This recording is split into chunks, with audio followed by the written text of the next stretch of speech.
Om Shanti. Spark audio book का नाम है परमात्मा प्रत्यक्षता, पार्ट 2। 5 श्रेष्ठ स्वरूप। मनुष्य जीवन के इस अनादि सृष्टि मंच के अंदर हम ब्राह्मण आत्माएं कितने भाग्यवान हैं, यह समझाने के लिए शिव पिता ने अलग अलग जन्मों की हर कल्प की हमारी भूमिकाओं का साक्षात्कार हमें करवाया है। यही है हमारे कल्प के श्रेष्ठ 5 स्वरूपों का अभ्यास। तो ये 5 स्वरूप है। पहला, अनादि ज्योतिर्बिंदु स्वरूप। इस जीवन नाटक में अवतरित होने के पहले हम ही संपन्न पवित्र आत्माएं परमात्मा के साथ परमधाम में थी।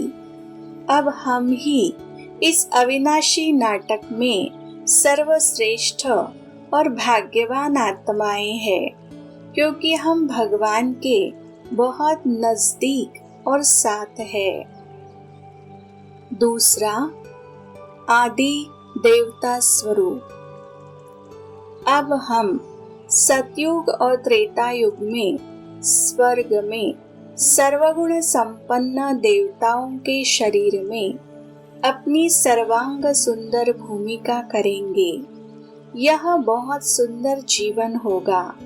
बाबा ने समझाया है, नदी के कंठे पर हमारे सुंदर महल होंगे, जो हीरे मोतियों से सजे सजाए हुए होंगे।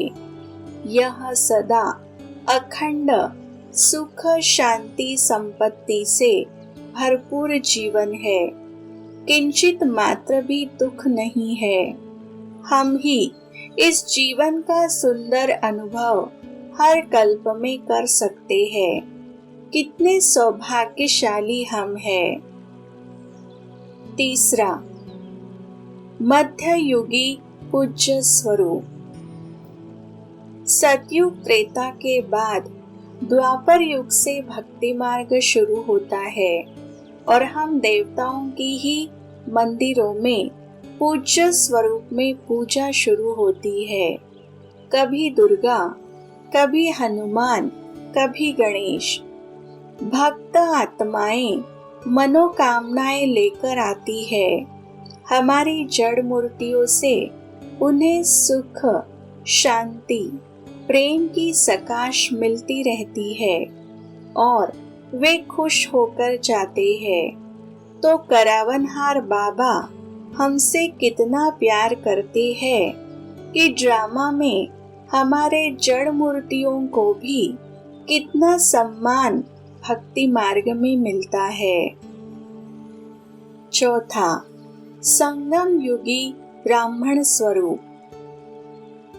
यह ब्राह्मण जीवन सारे कल्प में हमारे लिए बहुत बहुत मूल्यवान जीवन है, क्योंकि इस जीवन में स्वयं भगवान हमारे साथ रंगमंच पर अपनी भूमिका बचा रहे हैं, हमारे लिए स्वर्ग की स्थापना कर रहे हैं, हमें ज्ञान देकर धारणा स्वरूप बनाकर देवता बना रहे हैं। इसलिए वरदानों से, सर्वश्रेष्ठ खजानों से, सर्व गुणों से और सर्व शक्तियों से भगवान यह जीवन भरपूर करा देते हैं। हमें नशा है कि इतने करोड़ों आत्माओं से भगवान ने हमें चुना है। हम कलयुग में हैं, फिर भी हमारे दुख खत्म हुए हैं और हम बहुत सुंदर जीवन जी रहे हैं। वहाँ के गीत गाते रहते हैं। पांचवा, फरिश्ता स्वरूप। इस विश्व नाटक में यह हमारा अंतिम संपूर्ण और सुंदर स्वरूप है। अब मेरा रिश्ता एक ईश्वर पिता के साथ है। बाकी सर्व दुनियावी रिश्ते खत्म हुए हैं। मैं डबल लाइट, संपूर्ण पवित्र, बंधन मुक्त, स्वतंत्र फरिश्ता हूँ। मैं मास्टर सर्वशक्तिवान, स्वराज्य अधिकारी, विश्व परिवर्तक, फरिश्ता, विश्व के परिवर्तन के कार्य में भगवान का मददगार हूँ। वाह मेरा श्रेष्ठ भाग्य।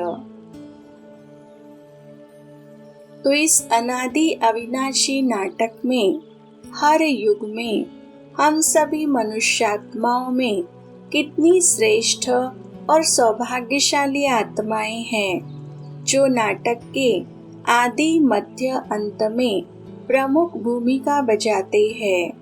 इन 5 स्वरूपों के स्मृति स्वरूप बनकर इनके स्वरूपों का अभ्यास करने से हम स्वदर्शन चक्रधारी बनते हैं। बाबा ने कहा है कि इस अभ्यास से ही भविष्य में तुम चक्रवर्ती राजा बनेंगे। सारा दिन बीच बीच में दिल से यह अभ्यास बार बार करने से हमारे अंदर खुशी बढ़ती रहेगी, मन शांत हो जाएगा तथा कलयुगी दुख के प्रभाव से मुक्त रहेगा। पुरुषार्थ अच्छा होगा, योग अच्छा लगेगा, अतीन्द्रिय सुख की अनुभूति होने लगेगी। सो सारे विश्व में हम पूर्वज आत्माओं से सुख के वाइब्रेशंस फैलते रहेंगे। अतः सुख की दुनिया नजदीक आएगी तथा 5 श्रेष्ठ भूमिकाओं के संस्कार हमारी आत्मा के अंदर भर जाएंगे। परमपिता परमात्मा ने कहा है, यह ड्रामा मैंने नहीं बनाया है, लेकिन यह बना बनाया बन रहा है। यह कुदरती नियमों के अनुसार स्वयं ही चलता रहता है। अतः धर्मराज व दूसरा कोई सूक्ष्म वतन में बैठ इस खेल को चला रहा है और हरेक आत्मा को सतयुग, त्रेतायुग व कलयुग में भेज देता है। ऐसी कोई बात नहीं है। यहाँ कल्प के अंत में संगम युग में जिस प्रकार के संस्कार हर आत्मा में भर जाते हैं, इसके अनुसार अगले कल्प में उसको जन्म मिलता है। इस तरह करोड़ों आत्माओं का यह जन्म मृत्यु आदि का कारोबार स्वतः ही चलता रहता है। हमारे उज्जवल भविष्य के लिए अच्छे संस्कार भरने का पुरुषार्थ अभी संगम युग में ही हमें करना है। इस पुरुषार्थ का प्रमुख आधार है ज्ञान अर्थात समझ। तो हम देवता जैसे इसी जीवन में श्रीमत के आधार से बन सकते हैं। अगर हमें यह समझ नहीं है तो हम कुछ भी नहीं कर सकते हैं।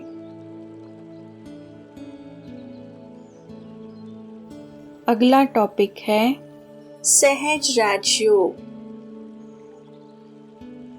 आज भी इस भौतिकवादी दुनिया में योग की महानता सर्वमान्य है। योग को सबसे बड़ी साधना मानते हैं। योगी आत्माएं ही सारी दुनिया में सर्वश्रेष्ठ आत्माएं हैं। योगी जीवन ही सर्वश्रेष्ठ जीवन है, क्योंकि योगी का हर कर्म विश्व कल्याण के लिए होता है। योगी आत्मा का कोई दुश्मन नहीं होता। तो संन्यास योग, हठ योग, कर्म योग, पतंजलि योग आदि सर्व प्रकार के योग के अंदर राजयोग सर्वश्रेष्ठ योग है। अभी इस संगम युग में केवल हम ब्रह्मवत्सों को राजयोग सिखाने के लिए योगेश्वर परमात्मा शिव बाबा भारत में आए हुए हैं। राजयोग अर्थात सर्वश्रेष्ठ योग, राजाई प्रदान करने वाला, जिस योग से आत्मा का परमात्मा से मिलन होता है। योग शब्द की योग्य परिभाषा है आत्मा का परमात्मा से मेल व मिलन। ज्ञान सागर परमात्मा ने हमें जो आत्मा परमात्मा आदि का आध्यात्मिक ज्ञान दिया है, इसको अच्छी रीति समझकर इसकी अनुभूति करके उसे अपने जीवन में उतारने के लिए योग की आवश्यकता है। योग से ही ज्ञान का स्वरूप बन उसका आनंद हम जीवन में ले सकते हैं। योग की परिभाषा करते हुए शिव बाबा ने कहा है, बच्चे अपने को आत्मा निश्चय कर मुझ बाप को याद करो, यह याद ही योग है। योग को याद कहकर प्यारे बाबा ने हमारे लिए योग बहुत सहज बनाया है। यही सहज राजयोग है। यह सहज भी है और राजाई सुख, शांति, आरोग्य, दीर्घायु आदि प्रदान करने वाला सर्वश्रेष्ठ योग भी है। निराकार परमात्मा स्वयं शिव भगवान यह ब्रह्मा मुख द्वारा हमें सिखा रहे हैं। इस राजयोग की शिक्षा में पहले अपने को आत्मा समझना है, अपने शरीर को तथा दूसरे के शरीर को अब भूलते जाना है और आत्मिक पिता परमात्मा है, यह भी दृढ़ता से निश्चय करना है। अब बड़े प्यार से शिव पिता को निरंतर याद करते रहना है। अभी हमें आत्मिक व इस पारलौकिक पिता से पूरा वर्षा लेना है, ताकि हम सतो प्रधान संपूर्ण पवित्र देवता जैसे इसी शरीर में, इसी जीवन में बन जाएंगे तथा हमारे 63 जन्मों के पाप, विकर्म, कलियुगी कड़े संस्कार, स्वभाव, सर्व अवगुण, कमियां, कमजोरी अब बहुत थोड़े समय में ही हमें याद की शक्ति से खत्म करनी है। इसलिए बड़े प्यार से, मन बुद्धि से परमधाम में मीठी शांति में रहकर उस प्राणेश्वर परम पिता को याद करना है तथा दिनचर्या में कर्म करते समय भी सदा सहज याद करते रहना है। इस ब्राह्मण जीवन में हमें अब शिव बाबा के सिवाय कोई भी प्यारा नहीं है।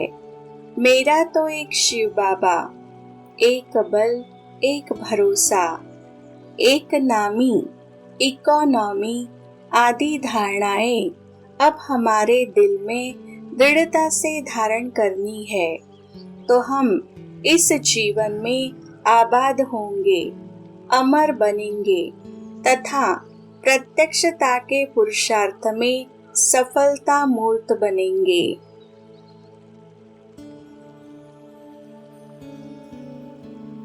अगला टॉपिक है योग की परिभाषा।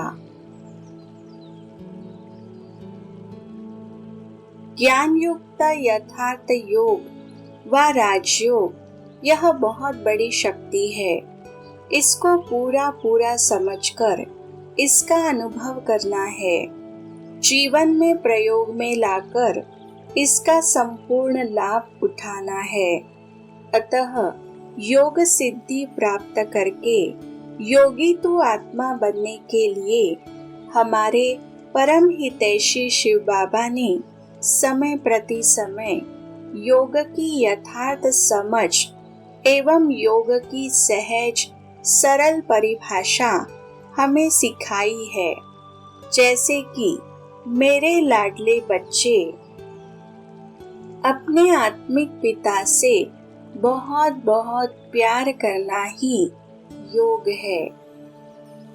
राजयोग अर्थात मृतवत अर्थात डेढ़ गहरी शांति अर्थात डीप साइलेंस है।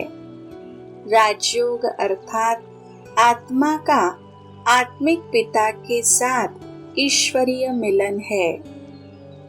योग अर्थात सब कुछ तेरा, मेरा कुछ भी नहीं। दिल में सदा मेरा तो सिर्फ एक शिव बाबा, दूसरा न कोई, यह अवस्था ही योग है। परम धाम में शिव बाबा के साथ सदा कंबाइंड स्वरूप में स्थित हो रहना ही योग है। प्रभु पिता से परमधाम में जाकर निरंतर शक्ति लेते रहना ही योग है।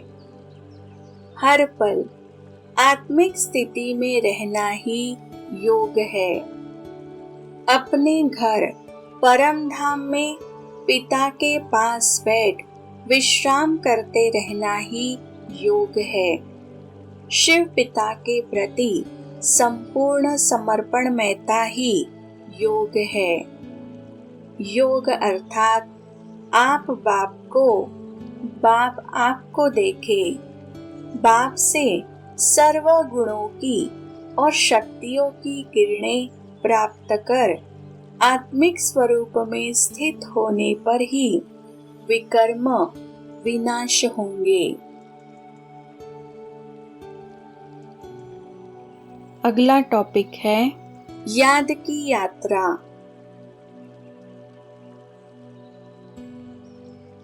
यात्रा का मूल अर्थ है संसार सागर तैरने के लिए जो मदद करती है, रक्षण करती है, वह है यात्रा।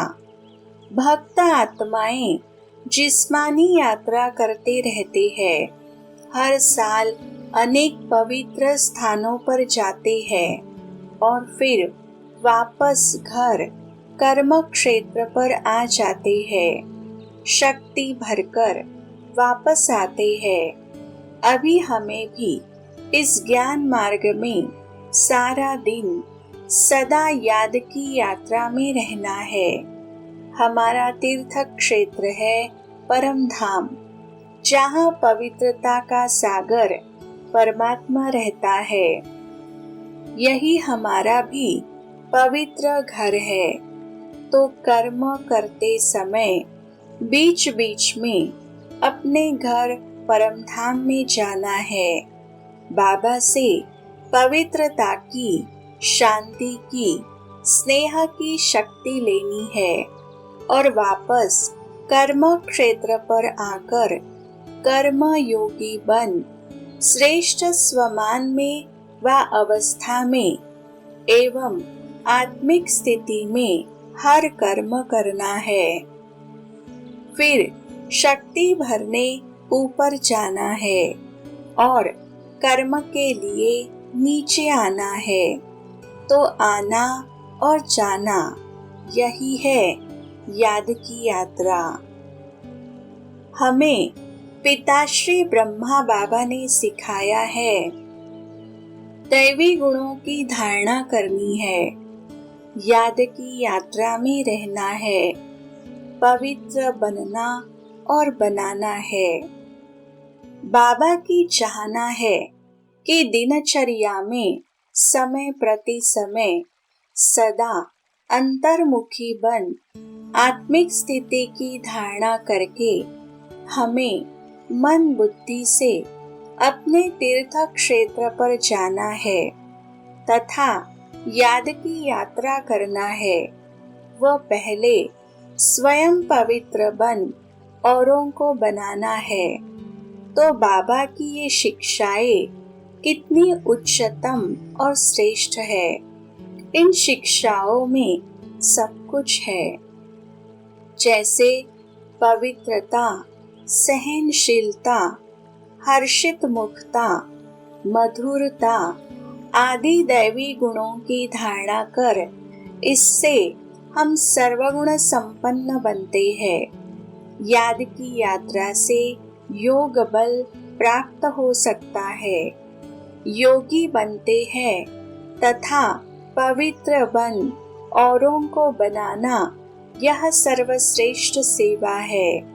इसके साथ साथ याद की शक्ति से व्यर्थ, नकारात्मकता तथा परचिंतन, परदर्शन, बाह्य मुक्ता आदि समाप्त हो जाते हैं। कलयुगी पुराने संस्कार, अवगुण, दोष आदि खत्म कर नए सतयोगी संस्कार व दैवी गुण अंदर भर सकते हैं। अतः आंतरिक परिवर्तन भी होता है। अगला टॉपिक है शक्तिशाली याद। जिस याद से मैं आत्मा शक्तिशाली बन सकती हूँ वह है शक्तिशाली याद। प्रभु पिता ने सिखाया है कि यथार्थ याद से ही याद की शक्ति, एकाग्रता की शक्ति, शांति की शक्ति, श्रेष्ठ संकल्प शक्ति, पवित्रता की शक्ति आदि सर्व शक्तियाँ आत्मा में आ जाती है। यह यथार्थ याद क्या है? शिव बाबा ने कहा है, मैं जो हूँ, जैसा हूँ, उसी स्वरूप में और स्वयं आत्मा जो है, जैसी है, अर्थात स्वयं को ज्योतिर्बिंदु आत्मा समझकर आत्मिक स्वरूप में स्थित होकर निराकार महाज्योति परमात्मा को परम धाम में याद करना ही यथार्थ याद है।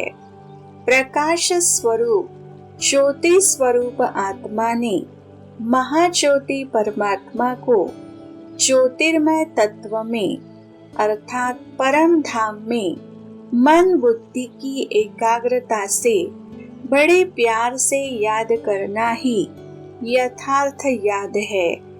इसमें आत्मा परमात्मा के बीच कुछ भी संकल्प, वस्तु, व्यक्ति आ नहीं सकती। वही ज्वालामुखी तपस्या है।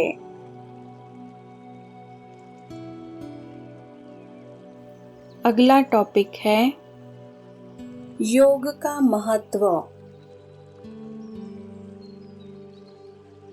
हम ब्रह्मावत्सों का कल्याणकारी प्रभु पिता हमें रोज रोज क्यों कहते हैं कि मीठे बच्चे अपने को आत्मा समझ मुझ बाप को याद करो। बाबा क्यों बार बार हमसे यह योग का पाठ पक्का कराते हैं? इससे उनको क्या मिलता है? बाबा चाहते हैं कि मेरे बच्चे यहाँ ही इसी जीवन में संपन्न, संपूर्ण पवित्र बनकर मेरे साथ वापस घर चले। अब हमारे पास समय तो बहुत थोड़ा है। इस तमोप्रधान मायावी दुनिया के चक्र लगाते लगाते हम तो तुच्छ बुद्धि, पत्थर बुद्धि जैसे बन गए हैं। अभी हम दैवी बुद्धि वाले पारस बुद्धि देवता कैसे बनेंगे? इसके लिए एक ही उपाय शिव बाबा ने बताया है, वह है योग। निराकार दिव्य ज्योति स्वरूप परमात्मा ज्ञान, पवित्रता, शांति, प्रेम, सुख, आनंद और शक्ति, इन 7 अनादि गुणों का निधि व सागर है। हम आत्मा गहरी शांति में, आत्मिक निराकारी स्मृति में स्थित होकर परमात्मा के साथ सदा जुड़े हुए स्थिति में अर्थात कंबाइंड स्थिति में योग युक्त होकर रहेंगे तो इस योग अग्नि से आत्मा के अंदर के सभी विकार, अवगुण, दोष आदि खत्म हो जाएंगे तथा ज्ञान सूर्य बाबा से 7 अनादि गुण आत्मा में भर जाएंगे। अतः हमारे अंदर अनादि सप्त गुणों की प्रधानता होने से हम सतो प्रधान बन बाबा के साथ वापस घर जाएंगे। एक परमात्मा से योग लगाने से ही आत्मा पावन बन सकती है, किसी देहधारी देवता गुरु से नहीं। शिव बाबा ने हमें समझाया है कि यथार्थ याद से ही तथा परमात्मा स्नेह, सहयोग व शक्ति के आधार से एवं यथार्थ पुरुषार्थ करके हम कर्मयोगी, कर्मातीत व जीवन मुक्त जैसी अवस्थाओं की अनुभूति इसी संगम युगी जीवन में कर सकते हैं और संपन्न संपूर्ण फरिश्ता बन सकते हैं। हम ज्ञान योग बल से परमात्मा से सर्व खजाने, गुण, शक्तियों की प्राप्तियां करा के आंतरिक संपूर्ण परिवर्तन से विश्व परिवर्तन कर सकते हैं और प्रत्यक्षता के काल में ईश्वरीय सेवाएं करके इस धरा पर स्वर्ग स्थापन करने के श्रेष्ठ कार्य में परमात्मा के साथी सहयोगी बन सकते हैं। इन सभी संगम युगी प्राप्तियों के साथ भविष्य काल में हम 21 जन्मों के लिए राजाई तथा सुख, शांति, संपत्ति से भरपूर निरोगी एवं दीर्घायु देवता बनते हैं। इस तरह हमारे ब्राह्मण जीवन में ज्ञान सहित योग ही सर्वश्रेष्ठ पुरुषार्थ है। जितना हम यह पुरुषार्थ तीव्र गति से परिपूर्ण करेंगे उतना हम दिलाराम बाप के दिल तख्त नशीन बन जाएंगे। अगला टॉपिक है अमृत वेला। हमारे ब्राह्मण जीवन में अमृत वेला का बहुत महत्व है। हमारा योगी जीवन अमृत जैसा मीठा और अमर बनाने वाली यह वेला है। सुबह में उठकर परमपिता से मधुर मंगल मिलन मनाने की यह मंगल वेला है। इसको ही शास्त्रों में ब्रह्म मुहूर्त कहते हैं, क्योंकि इस समय वायुमंडल शांत और पवित्र होता है। नींद पूरी होने के बाद बुद्धि भी स्वच्छ, स्पष्ट और एकाग्र सहज होती है। ब्रह्मा जैसे बनने का यह शुभ मुहूर्त है। सारे कल्प में एक ही बार इस संगम युग में हम आत्माएं परमात्मा के साथ और सन्मुख मिलन मना सकते हैं। श्रीमत के अनुसार यदि हम ब्राह्मण आत्माएं अमृत वेला परमपिता के साथ हर रोज योग लगाते रहे तो इस योग से हमें बहुत प्राप्ति हो सकती है। इस मिलन से बाप दादा अपने अनन्य विशेष योगी बच्चों में स्नेह, शक्ति, साहस तथा उत्साह भरते हैं। हमारे विकार, अवगुण, कमजोरी खत्म करके देवता जैसे सर्वगुण संपन्न इसी जीवन में हम बन सकते हैं यदि हम स्वमान में स्मृति स्वरूप और भगवान एवं भाग्य के निश्चय, निशाना तथा नशे में हो तो। बाप दादा ने कहा है, ब्रह्मा माँ वतन में भी बच्चों की रिमझिम बिना रह नहीं सकते।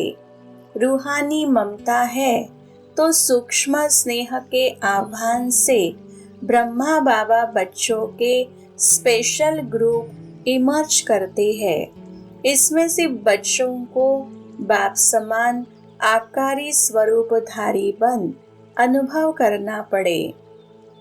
हम भगवान के भाग्यवान बच्चे अनुभव करते हैं कि स्वयं प्रभु पिता हमें सुबह जगाता है और कहता है कि आओ बच्चे साथ में बैठ जाओ, तो संग का रंग स्वतः ही लगेगा।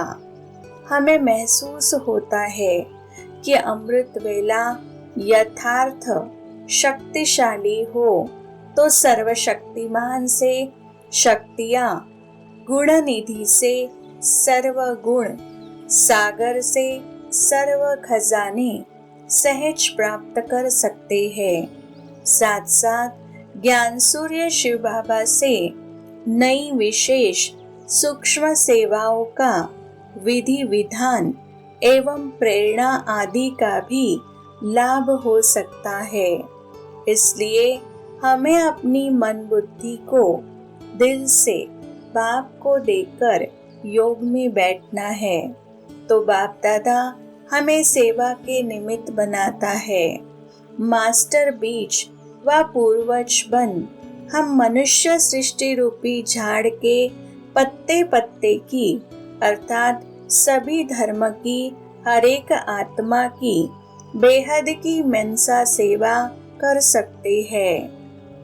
हम विश्व कल्याणकारी बन शिव पिता के साथ कंबाइन रहकर किस्म किस्म की सूक्ष्म सेवाएं भी कर सकते हैं।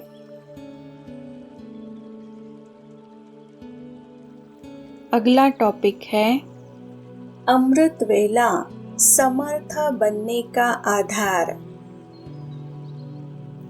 पहला है दिनचर्या में ध्यान देकर यथार्थ एक्यूरेट श्रीमत पर चलना है। श्रीमत के अनुसार ब्रह्मचर्य, सत्संग, एक शिव बाबा का संग, शुद्ध भोजन व ब्रह्मा भोजन तथा दैवी गुणों की धारणा आदि नियमों का व्रत रखना है। दूसरा, अमृत वेला, मुरली क्लास, नुमा शाम का योग, ट्रैफिक कंट्रोल, गुड नाइट योग आदि नियमित सुचारू रूप से करना है। तीसरा, निरंतर देही अभिमानी स्थिति में तथा परमधाम में लवलीन स्थिति में रहना है। एक नामी, इकोनॉमी व सदा एक बल, एक भरोसा की अवस्था हो। चौथा, शिव बाबा को अलग अलग संबंधों से हर रोज याद करना है। पांचवा, हर एक दिन की मुरली दिल से कम 3 या 4 बार पढ़ना, मनन मंथन करके वरदान, धारणा आदि का अध्ययन व स्वरूप का अभ्यास करना है। छठवा, इससे सारे दिन में मन में शुद्ध संकल्प तथा शुभ चिंतन करने से व्यर्थ परचिंतन कम होता जाएगा और मन, वचन, कर्म, संबंध, संपर्क सब में एक बाबा बाबा ऐसी पिताव्रता अवस्था होती जाएगी। अतः अमृत वेला शक्तिशाली होगी। तब योग में अतीन्द्रिय सुख की अनुभूति होगी और सारा दिन शक्तिशाली सुख शांति प्रदान करने वाला महसूस होगा। इसलिए बाप दादा ने कहा है, जितना अमृत वेले का महत्व रखेंगे उतना महान बनेंगे। प्यारे बाबा ने समझाया है कि सारे कल्प की अमृत वेला यह संगम युग है। संगम युग में शिव बाबा आकर स्वर्ग की स्थापना करते हैं। इसलिए यह पूरा संगम युग कल्प का आदि काल है। वह कल्याणकारी तथा सर्वश्रेष्ठ महान है। इसके साथ अमृत वेला भी वरदानी। समर्थ हो तो सारा दिन सुखदायी समर्थ होगा तथा हम सर्व सुखों का अनुभव संगम पर सदा करते ही रहेंगे। सारे कल्प में यह संगम युगी अमृत वेला का एक ही समय है, जहाँ आत्माएं परमात्मा से सूक्ष्म मिलन मनाती है। परमात्मा से प्यार, प्राप्तियां, खजाने सब कुछ प्राप्त हो सकता है। इससे सारे दिन में बाप के समीप रहकर 84 जन्मों के लिए कमाई करके जमा का खाता बढ़ा सकते हैं। इस तरह शिव बाबा और ब्रह्मा बाबा दोनों कंबाइंड स्वरूप में अपने बच्चों की पालना बड़े प्यार से इसी समय बहुत अच्छी रीति करते हैं। अमृत वेला में समर्थ और यथार्थ पुरुषार्थ। इस विषय पर भी बाबा ने समय प्रति समय समझाया है। सार में यह है कि पिछले दिन गुड नाइट योग के समय उस दिन का पोता मेल बाबा को देना है। मन का बोझ भी देना है।